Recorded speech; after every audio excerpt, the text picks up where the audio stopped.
Hey everyone, GuardianE here with another live reaction and first impressions video for Fire Emblem Heroes. Tonight we should be getting the new trailer that reveals the next Legendary Hero and the accompanying Legendary Hero banner. So let's see what wonders await us together. Okay, here we go. Trailer has dropped and we're going to take a look at who the new Legendary Hero is going to be.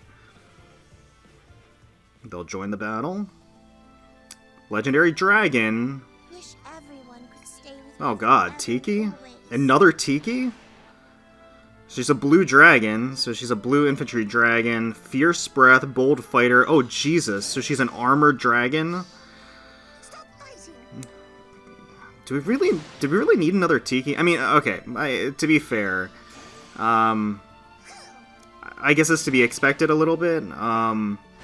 You know, Tiki has enough of a presence in Fire Emblem lore where it makes sense that she would be a legendary hero eventually. It's just we've gotten Tiki overdose. I mean, there's so many Tikis in the game right now. Okay, Jafar, Brave Ike, Micaiah, Vanguard Ike. Okay, Spring Sharena, Spring Katria, Legendary Robin again. Ooh, Bridal Tharja, Carla. Okay, Legendary Hector.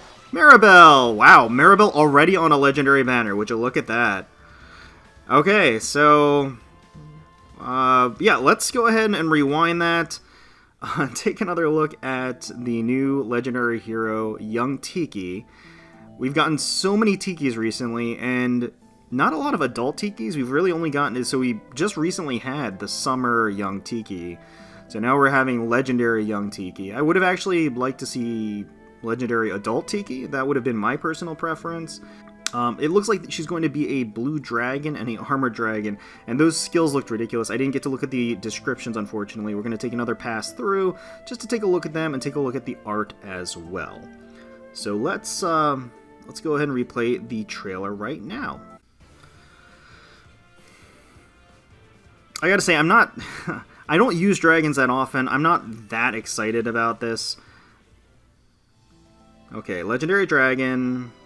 Okay, let's pause right here and take a look at her art. This is Young Tiki. She's going to be an Earth Legendary Hero, and she's going to be a blue armored dragon.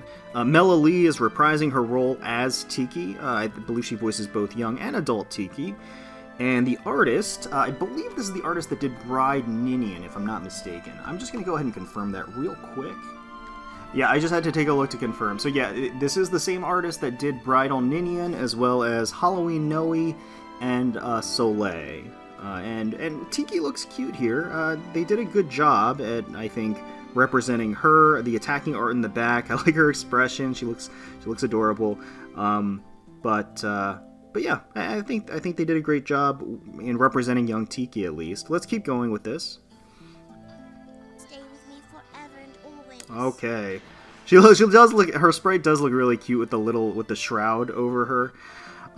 Okay, so let's take a look at these skills. So we've got Divine Mist as the weapon, effective against dragon foes. Okay, alright, so that's going in line with the whole Breath of Fog, where young and adult Tiki have the refinement for Breath of Fog. That gives her effective against dragons damage, so keeping in line with that, they give Tiki this new Divine Mist that is also effective against dragons. Unit can counterattack regardless of foe's range. Okay, built-in distant counter, which is something that a lot of people had issues with Breath of Fog, because they wouldn't have, built-in distant counter that the Lightning Breath has and is so innately strong for dragons. If foe's range is 2, okay, so it has adaptive damage.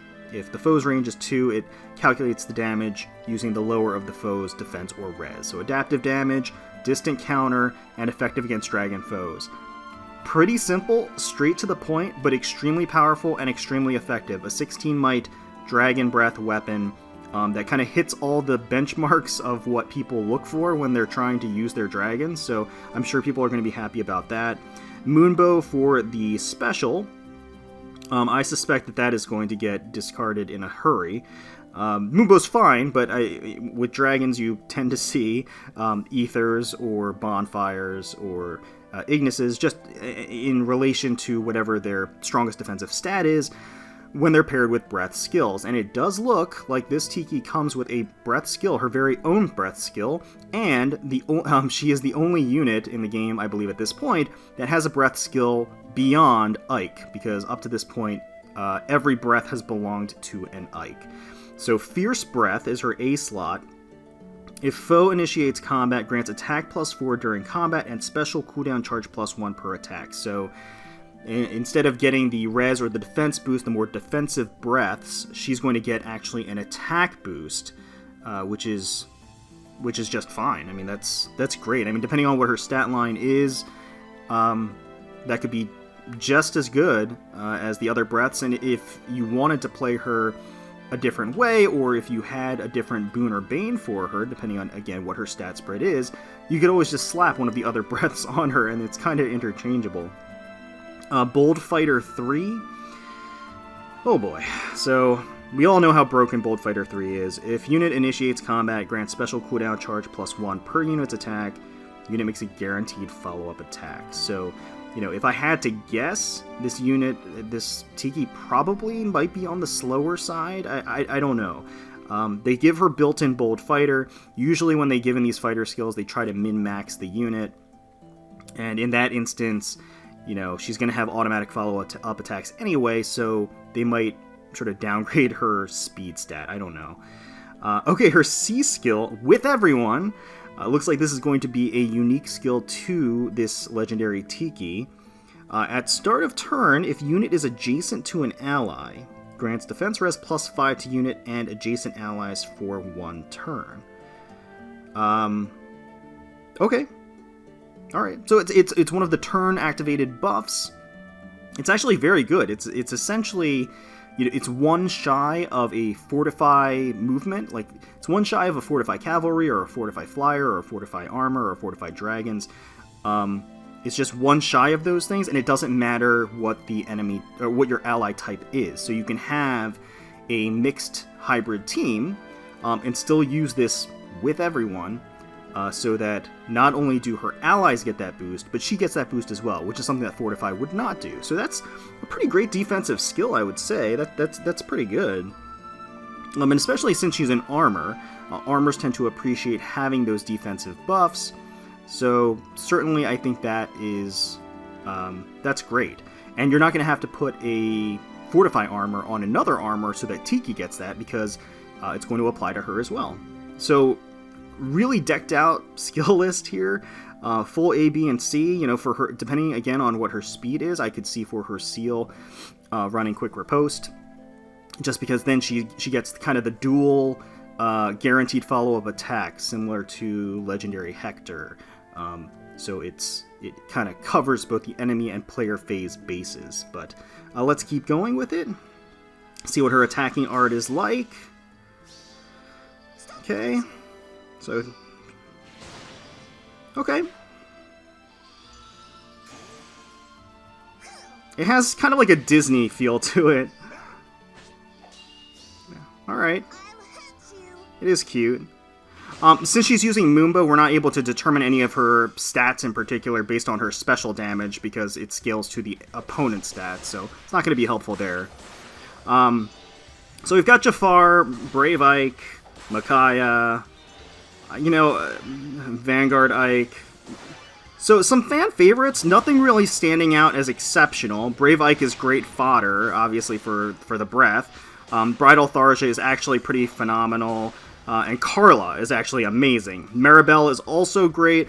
A lot of people might argue that Maribel got quote-unquote power crept by Brave Veronica. That's not really the case. I mean, you can use both of them on a team. You can, kit them differently, and they'll serve very similar functions. And Maribel's great, too. So there's nothing wrong with going for Maribel here.